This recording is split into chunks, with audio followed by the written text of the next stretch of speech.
Hello दोस्तों, जैसे आपको पता है हमूराबी टैबलेट एक इवेंट चला रही है exploring district courts of Maharashtra और इसी सिलसिले में आज मैं आया हूं सातारा डिस्ट्रिक्ट कोर्ट में और मेरे साथ अभी एडवोकेट श्रीकांत सर है और उनसे हम जानकारी लेंगे कि criminal side Satara district court में किस तरह से चलती है। तो श्रीकांत सर, सबसे पहले तो आपका बहुत बहुत धन्यवाद कि आपने हमें समय दिया इसके लिए। सर, हमें बताइए कि बेल फाइल करने की क्या प्रक्रिया है यहाँ पे?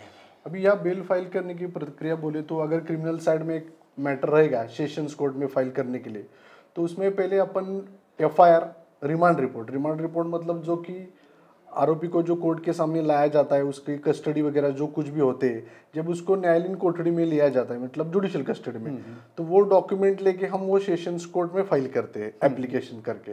मतलब अगर सेशंस कोर्ट में है तो 439 का जो सीआरपीसी का प्रोविजन है उसके हिसाब से हम एप्लीकेशन डाल देते हैं ये सारे पेपर्स करके। तो वो जब कोर्ट के सामने निकलता है तो पहले कोर्ट उस पर इशू नोटिस करता है, मतलब आगे वाली पार्टी जो रहेगी प्रोसिक्यूशन की, पुलिस मशीनरी को, तो वो नोटिस निकालते कि भाई इस आदमी ने बेल एप्लीकेशन डाला है तो आपका उस पर क्या स्टैंड है, वो मांगते हैं। तो उस पर वो सब कुछ उनका जो कोई पेपर रहेगा इन्वेस्टिगेशन का या उनका कोई जो ग्राउंड ऑफ ऑब्जेक्शन रहेगा वो सारा कोर्ट के सामने आता है अगली तारीख को या जैसे उनका कन्वीनियंस रहता है उसके हिसाब से। जब वो क्या करते हैं, वो जब सब डॉक्यूमेंट उनके पास आता है सरकारी वकील के पास, तो उसके हिसाब से वो उस पर उनका कहना देते, वो हम से कहते इधर। तो वो से आने के बाद दोनों पार्टी का आर्गुमेंट रहता है, तो वो दोनों पार्टी का आर्गुमेंट सुनने के बाद कोर्ट उस पर डिसाइड करता है ऑन मेरिट पे कि उसको भाई बेल ग्रांट करने का या नहीं करने का। ये हमारे यहाँ सेशंस कोर्ट का प्रोसीजर ये रहेगा। और अगर आप जेएमएफसी का बोलेंगे तो अगर जो नॉन ट्राइबल सेशंस जेएमएफसी का जो बेल रहेगा, मतलब या बेलेबल ऑफेंस का रहेगा या जो कोई सेशन ट्राइबल नहीं है, उसमें अगर आदमी को जेएमएफसी के सामने प्रोड्यूस किया तो उसका पुलिस कस्टडी हुआ नहीं हुआ, उसके पास अगर वो एमसीआर में आया, मतलब जुडिशियल कस्टडी में, तो उसके बाद वो उधर ही उसका एप्लीकेशन डालता है। तो फॉर्मली जेएमएफसी के सामने सेम डे से उसका आता है, जैसा मैंने बोला पुलिस का, प्रोसिक्यूशन का, तो मेजोरिटी में से उसी दिन आता है जेएमएफसी ट्राइबल में। अगर एक थोड़ा सा बड़ा सेक्शन रहेगा तो उस पर 1-2 दिन का तारीख पड़ता है और यही सेम प्रक्रिया में से आने के बाद आर्गुमेंट होता है और वो डिसाइड होता है। ओके सर, मैं अभी ये जानना चाहूँगा कि अंदाजन से जब आप बेल एप्लीकेशन फाइल करते हो और फाइनल डिस्पोजल होता है, एक अंदाजन से क्या टाइम पीरियड होता है इसके बीच में? अभी टाइम पीरियड का कैसा रहता है, ऐसा कोई फिक्स टाइम पीरियड नहीं रहता, लेकिन अभी सीआरपीसी में खाली में एक अमेंडमेंट हुआ है, उसके हिसाब से वो 7 दिन में या 8 दिन में वो उसको खत्म करना पड़ता है। लेकिन अभी कैसा रहता है, कोई टेक्निकल इशू रहते हैं कि भाई आईओ अवेलेबल है, कोई इन्वेस्टिगेशन पर गया होगा तो उसको वो पेपर से वगैरह डालना नहीं जमा, तो एक आम से 10-15 दिन तक शायद मिनिमम में, अगर फास्ट में हो गया तो होगा, नहीं तो इधर उधर आगे कितना तारीख पड़ता है तो उस पर वो डिपेंड रहता है। ओके, अभी मैं जानना चाहूँगा कि एंटीसिपेटरी बेल एप्लीकेशन और बेल एप्लीकेशन, ये दो जो फाइल होते हैं, उसका जो असाइनमेंट होता है, तो वो प्रक्रिया क्या है हमारे सातारा डिस्ट्रिक्ट कोर्ट में? वो अभी कैसा है, एंटीसिपेटरी और रेगुलर बेल में फाइलिंग का तो सेम प्रोसीजर है। अभी खाली रेगुलर बेल में वो रिमांड रिपोर्ट वगैरह रहता है जो आरोपी अरेस्टेड है करके वो देखने के लिए, और जो एंटीसिपेटरी क्या रहेगा उसमें खाली एफआईआर पर अपन बेल दाखिल कर सकते हैं। और वो रही बात अलॉटमेंट की, तो कैसा रहता है, इधर पीडीजे साहब का ऑर्डर रहता है कि भाई पुलिस स्टेशन के हिसाब से दिया जाता है। अभी एडीजे 1 को कोरेगांव 1-2-3 पुलिस स्टेशन है, एडीजे 2 के साहब के पास सातारा सिटी पुलिस स्टेशन है, अभी एडीजे 3 के पास बाकी के पुलिस स्टेशन जो कुछ भी रहेंगे। तो ऐसा वो उन्होंने पुलिस स्टेशन वाइज वो एलोकेट किया है कि भाई अगर इस पुलिस स्टेशन का मैटर रहेगा तो ये साहब के पास जाएगा, ये पुलिस स्टेशन रहेगा तो उसका ये साहब के पास जाएगा। तो ऐसा वो सफल होता रहता है, मतलब जब 1-2-3 महीने के बाद, 4 महीने के बाद, जैसा उन लोगों को के कन्वीनियंस के हिसाब से उनका जो एडमिनिस्ट्रेटिव ऑर्डर रहता है उसके हिसाब से वो सफल रहता है। मतलब 2 महीना रहेगा, 3 महीना रहेगा, 4 महीना रहेगा, उनके हिसाब से according to jurisdiction, according to the jurisdiction of the police station the matter was been allocated and if required they can shuffle it also.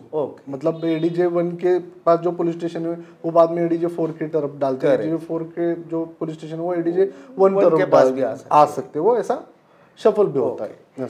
अभी सर ये पूछना चाहूँगा कि जो रिवीजन एप्लीकेशन होता है 397 CRPC, हाँ, तो एक बहुत ही मतलब question is difficult to answer, but एक टेंटेटिव उसका डिस्पोजल का क्या टाइम फ्रेम है? Tentative, very much tentative. अभी कैसा है, रिवीजन का पहला लिमिटेशन ही 90 डेज है। मगर अगर आप किसी भी ऑर्डर को चैलेंज करना चाहोगे तो 397 में लिखा है कि भाई with in 90 days you can challenge that order if somebody goes in between the 90 days.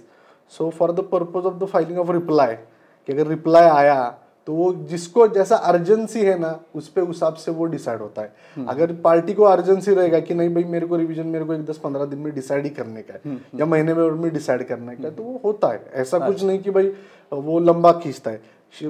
क्या है, जितना पार्टी चलेगी स्पीड में उतना वो ये होता है। अभी कुछ 10-15 दिन में भी खत्म हो सकता है, जैसा बिल भी क्विकली हो सकता है, महीने भर में हो सकता है। लेकिन अगर खींचा तो फिर वो 6 महीने चलेगा, साल भर चलेगा, लंबा भी हो सकता है। वो खाली पार्टी पे डिपेंड रहता है कि वो कितना फास्ट करते हैं, प्रोसीजर कितना इंसिस्ट करते हैं। और लेकिन काम बहुत होने के वजह से वो शायद खींच भी सकता है, ऐसा उसका कोई लिमिटेशन ऐसा नहीं, लेकिन होता है जल्दी भी।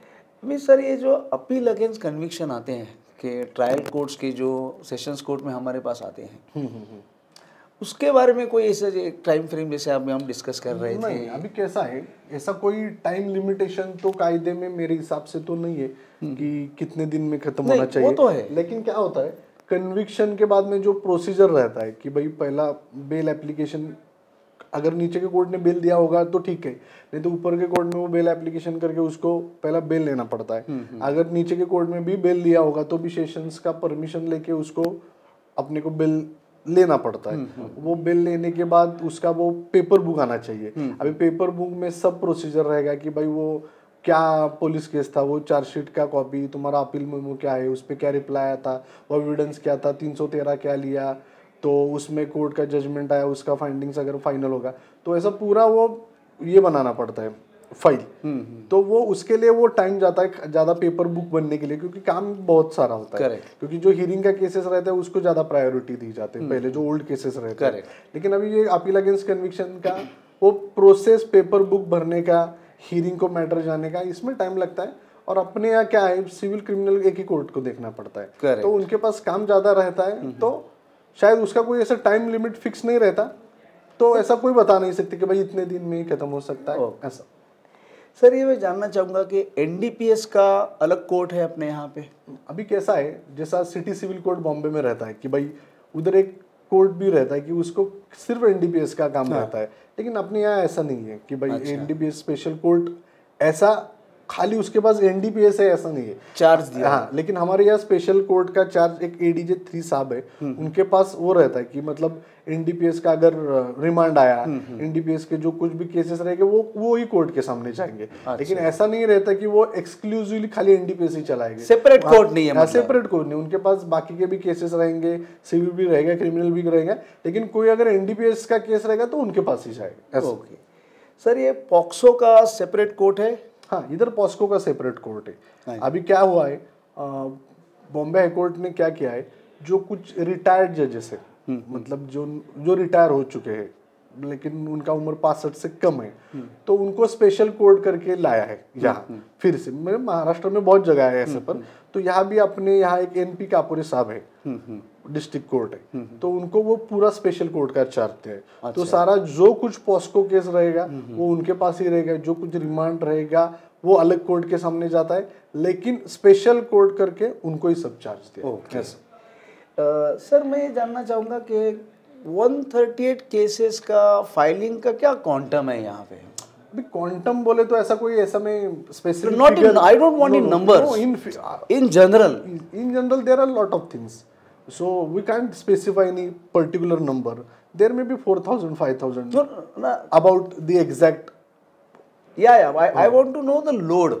जैसे मैं बोलता हूँ कि बॉम्बे में अगर आप आओगे तो एमएम कोर्ट में भयंकर लोड है 138 का, इस तरह का आपका क्या कहना है? आपके इस तरह कंपेयर टू बॉम्बे पुणे इतना लोड नहीं है 138 का, लेकिन ऐसा भी नहीं है कि भाई हमारे यहाँ फाइलिंग ही नहीं, हमारे यहाँ भी बहुत फाइलिंग है। बैंक्स का ज़्यादातर हमारे यहाँ फाइलिंग है, फाइनेंस का जो रहता है उनके तरफ से ज़्यादा फाइलिंग है, इंडिविजुअल कम है केसेस। जैसा बॉम्बे में ट्रांजैक्शन पे ट्रांजैक्शन होता है उधर केसेस रहता है, हमारे यहाँ वैसा नहीं है। हमारे यहाँ क्या है, हमारे यहाँ जो बैंक्स रहते हैं, जो बोरोर रहते हैं, उन्होंने चेक दिए, उन्होंने ये किए, तो उनका केसेस रहता है। ऐसा स्पेसिफिक फिगर आउट नहीं बोल सकता, लेकिन compare to Bombay Pune we have a less 138 filing. अभी सर एक मैं पूछना चाहूँगा कि एंटी करप्शन के केसेस जो है उसके लिए भी कोई सेपरेट कोर्ट है या अगेन किसी को कोई जज साहब को चार्ज दिया हुआ है उसका? नहीं, अभी कैसा है मेरे हिसाब से अभी एंटी करप्शन का ऐसा कोई स्पेशल वन कोर्ट नहीं है। जैसे मैंने आपको बोला कि भाई एनडीपीएस का मतलब एनडीपीएस का ही उनके पास ये सब केसेस है, ऐसा नहीं है।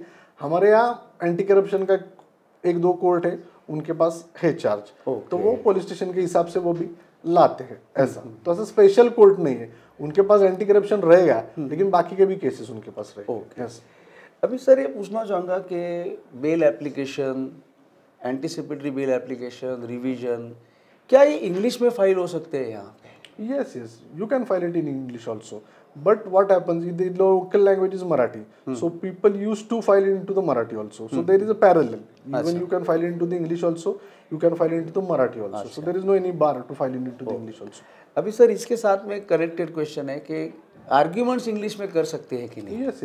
हमारे यहाँ महाराष्ट्र में कोर्ट का भाषा मराठी है, लेकिन हमारे यहाँ इंग्लिश भी चलता है, क्योंकि वो कैसा हिस्टोरिकली वो चलता आ रहा है इंग्लिश का, तो वो भी अलाउ करती है। ऐसा कोई ये नहीं है कि भाई खाली मराठी ही चलेगा, इंग्लिश भी अलाउ करते हैं, चलता है।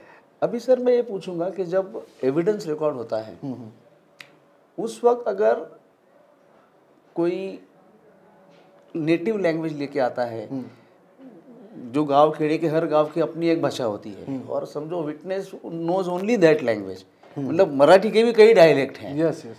तो उस समय क्या ट्रांसलेटर वगैरह होता है?